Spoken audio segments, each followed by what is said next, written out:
네, 안녕하세요. 박서영입니다. 저는 부부 상담을 하고 그중에서 부부 성상담을 하는 사람이에요.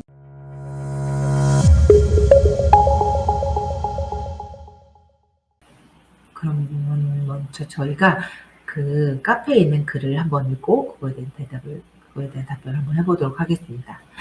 각방 쓴 지 2년 다 돼가고 리스 기간이 점점 장기화 돼가니 남편한테 안 그래도 없던 정이 점점 떨어져 가고 질문 쓰시겠어요? 안 그래도 말 수 없는 남편이랑 더 이상 대화거리도 없어서 밥만 차려주고 저는 방에서 핸드폰만 보고 살아요. 남편은 일주일에 두세 번 야동도 보고 서로 근처에 있는 것도 어색한지 오래라 이 관계는 끝났어요. 앞으로 50년 이상 리스로 쭉 살아가겠구나 생각하니 제 젊음이 아까워요. 성욕이 심하진 않지만 그래도 조금 있는 욕구마저 아예 사라졌으면 좋겠어요. 어차피 쓸모도 없는데. 섹스가 하고 싶은 거보다는 누군가와 껴안고 뽀뽀하고 손잡고 붙어서 체온을 나누는 게 너무 그리워요. 연애나 하고 살걸. 처음부터 우리가 그러지 않았겠지. 처음부터. 어느 순간 특히 각방은 아이를 낳고 많이 생겨요. 아이를 낳고 아이가 울다 보니까 한 사람이라도 편하게 지내자. 다른 방에서 자게 된 순간부터 약간 이제 미스가 되고 그게 이제 서로 각자 할 일에 바쁘다 보니까 이 각방을 쓰는 한 사람도 뭔가 편하긴 하지만 외로워요라는 말들을 많이 하거든요. 근데 편하다 보니까 어느 순간 이게 장기화되면서 우리 관계 고착화된다는 거예요. 근데 서로가 다시 이제 이런 만날 시간을 가져야 되는데 이런 만날 시간을 가지는 어떤 방법을 잘 모르시는 거예요. 그리고 여기에 문제점 하나는 보시면 남편한테 안 그래도 없던 정이 점점 떨어져 가고 그러니까 이미 이 결혼 생활을 시작하면서부터 뭔가 우리 사이에 살짝 이제 금이 생기기 시작했다는 거예요. 어느 순간 꼭 이제 부부 관계 말고 섹스 말고라도 안 그래도 없던 정이 뭐 고부 간의 갈등이라든지 경제적인 문제라든지 뭔가 육아의 교육관이라든지 뭔가 생활 습관 이런 거에서 점점 서로가 이걸 해결하지 못하고 그냥 덮고 살다가 그냥 참고 살다가 점점 우리가 좀 멀어졌는데 이걸 다시 약간 메꿀 만한 신체적인 접촉도 거의 사라졌다는 거예요. 그러니까 이미 마음도 떨어진 상태에서 몸도 떨어져 보니까 심리적인 부분은 정서적인 부분은 남편 말고라도 친구를 만나서 조금 더 얘기를 나눌 수 있고 뭐 직장 동료를 만나서 조금 더 얘기를 나눌 수 있고 이런 것들은 누군가와는 얘기를 나눠서 조금 충족될 수 있어요. 굉장히 위험 요소긴 하죠. 하지만 나 한 사람으로서 보기에는 충족할 수 있는 부분들이 있단 말이에요. 식욕도 마찬가지죠. 남편과 먹는 게 잘 맞지 않지만 다른 사람하고 먹을 수 있는 것처럼 이 정서적인 부분도 마찬가지라는 거예요. 그런데 이런 신체적인 부분, 뭔가 이렇게 삽입 관계보다는 누군가와는 아주 가까운 친밀한 사이에서만 할 수 있는 꼭 껴안고 뽀뽀하고 서로의 체온을 느낄 수 있는 이런 것들은 인간의 기본 욕구 중에 하나예요. 근데 이런 것들이 지금 너무 결핍되다 보니까 너무 외롭다는 거예요. 그리고 나는 그 해결 방법으로 연애나 하고 살걸 이라는 후회를 한다는 거예요. 그러면은 이건 곧 어느 순간 외도라는 불씨의 씨앗이라는 거예요. 그래서 이분 같은 경우는 먼저 우리 관계를 회복해야겠다는 의지가 중요하거든요. 그래서 아내가 이런 것까지 검색하고 여기까지 들어보시고 내 고민을 썼다는 것은 나도 뭔가 다르게 살고 싶다. 나도 뭔가 사랑받으며 살고 싶다는 욕구가 있다는 거예요. 먼저 이 관계가 해결되지 않으면 나는 다른 관계는 어렵기 때문에 50년간 이렇게 살 수도 있으니까. 내 인생은 소중하니까 나를 위해서 우리 관계를 다르게 한번 해보고 그리고 내가 이 결혼을 선택한 이유가 있잖아요. 연애 때는 이 남편하고 이런 점을 잘 맞았었는데 안 맞는 점을 잘 우리가 수정을 못했다는 거예요.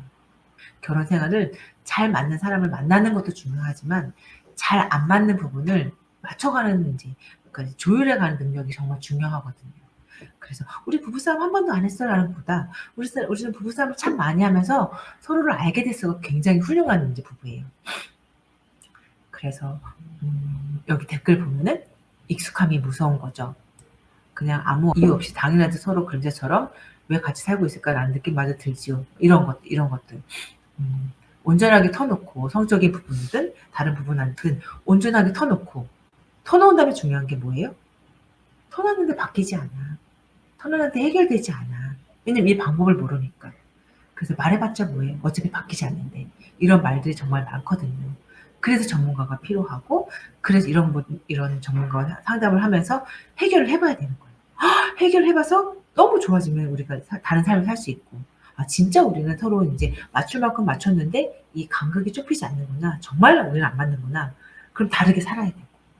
소중한 나와 너의 인생을 그렇게 보내기는 어렵잖아요.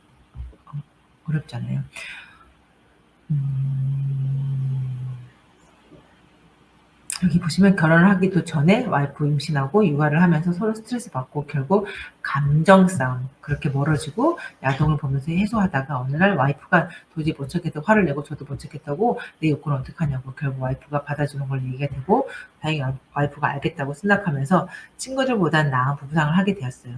제일 무서운 건 무관심입니다. 여기서 이제 버섯돌이님이 말씀하신 것처럼 제일 무서운 건 무관심이긴 한데 무관심이 된 원인이 중요해요. 무관심이 된 원인.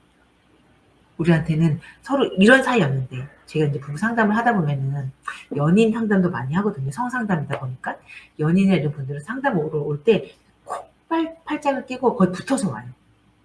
그러다가 신혼 때는 한 요 정도 떨어져서 보시면 상담 오실 때 이렇게 붙어서 온다는 거예요. 이렇게 붙어서 오다가 결혼을 하시면 신혼 때는 이렇게 그리고 뭐 3, 4년 차, 뭐 5, 6년 차면 거의 그 상담실이 거의 끝과 끝 쪽에 앉아요. 서로 어느 순간 꼴도 보기 싫은 사이가 되는 거죠. 그러니까 무관심하게 보죠. 관심이 사라지는 거죠. 그 원인들이 있어요. 우리 관계적이라든지 개인 심리적이라든지 뭐 여러 가지 원인이 있다는 거예요. 대부분 이런 갈등은 이해하지 못하면서 생겨나요. 그래서 이제 두 분이 이해하는 능력이 없다 보니까 그걸 중간에서 조율하는 저와 같은 상담사가 필요한 거예요. 이게 서로가 뭐가 좀 이제 힘든지를 팍 터지지 못하는 거죠. 이 감정적인 게 어떤 원인인지. 그러니까 서로 이제 보면 저도 그리워요. 관계라는 것이 참 로또처럼 안 맞아. 그러니까 안 맞는다는 거예요. 안 맞는다고 생각하는 거예요. 맞는 게 아니에요. 서로 조율하면서 맞출 수 있는 거지. 맞춰야 되는 거지. 여기 보시면 성향 우리 점집에 가서 너네 참 잘 맞아로 잘 사는 게 아니라니까요. 이 성향 분석표로 와 너네 A등급이야 A등급이야 너네 잘 맞는다고 한다니까요. 이 세세하게 다른 점을 잘 맞춰가는 거예요. 나는 콩밥을 좋아해. 그래? 난 현미밥을 좋아하는데. 그럼 이 두 부분은 안 맞는 거예요. 그럼 안 살아야 되는 게 아니라 그러면 콩밥과 현미밥을 어떻게 같이 먹지? 그럼 밥통에서 반반 해볼까? 밥통을 2개 살까? 오늘은 현미밥 내일 콩밥 먹을까? 아니야. 나는 너가 현미밥 먹어도 돼. 난 콩밥이 그렇게까지 중요하지 않아. 이렇게 맞춰가는 해결이 중요한 거예요. 성향 분석표처럼 딱 잘 맞는 커플이 없다는 거예요. 살아온 세월이 다른데. 적어도 20년 이상은 다른 세월을 살아왔는데. 특히 성욕 또한. 근데 성생활에 맞추기 가장 어려운 거는 이거를 난 된장찌개 좋아하는데 그래? 나는 김치찌개 좋아하는데 이거를 이렇게 수면화하기가 제일 어려워요. 성적인 문제를 이 욕구를 이 밖으로 꺼집어내기가 그리고 어느 정도 참다가 꺼집어내기 때문에 난 이런 고민이 있어가 아니라 언제까지 참아야 돼 이게 이제 확 감정적으로 된다는 거예요. 이성적인 얘기가 아니라 감정적인 게 섞이다 보니까 더 얘기가 되지 않아요. 그래서 어느 정도 두 분이서 꺼내 보시고 그게 가능하지 않다면 꼭 성에 관련된 전문가를 저를 찾아오셔야 돼요. 이 문제를 해결하고 살을 닫고 따뜻하고 그런 서로가 그런 따뜻한 가정을 만들면서 부부 사이를 만드는 게 굉장히 중요해요. 여기 우리 둘도 굉장히 중요하지만 이 같이 사는 아이들도 이 따뜻한 공간을 서로 눈치 보지 않고 살게 되잖아요. 그런 걸 만들어 가셨으면 좋겠습니다.